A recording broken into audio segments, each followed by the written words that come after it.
Les États de l'Afrique de l'Ouest menacent le Mali de sanctions si les autorités ne parviennent pas à résoudre la crise qui secoue le pays depuis plusieurs mois. Réunie hier à Ouagadougou au Burkina Faso, la CEDEAO demande l'arrêt des combats d'ici 15 jours et la constitution d'un gouvernement d'union nationale avant la fin juillet.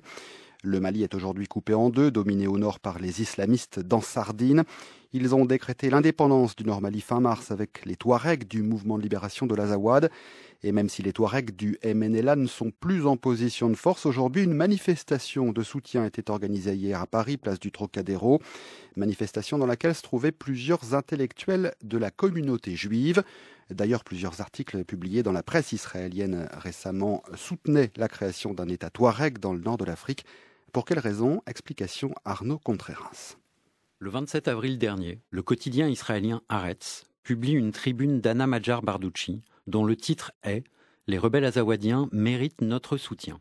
C'est la première fois, depuis le déclenchement des hostilités au nord du Mali, en janvier 2012, qu'une telle opinion est exprimée dans un grand titre. La journaliste souligne que les Touaregs sont des berbères et que l'idée de la création d'un État berbère en Afrique du Nord serait insoutenable pour les pays arabes, qu'ils soutiendraient tout gouvernement qui s'y oppose.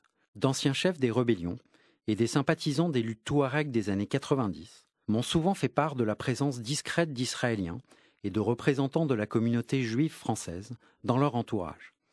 Des ententes, un respect mutuel que rappelait déjà en 2009 l'un des porte-paroles de l'actuelle rébellion malienne. Il déclarait « Il faut que nous nous organisions comme les Juifs. Ils sont un modèle. » Au moment où l'on parle beaucoup de soutien du Qatar aux islamistes du nord du Mali, d'une transposition au Sahara de l'opposition entre sunnites et chiites, assisterait-on à une autre transposition?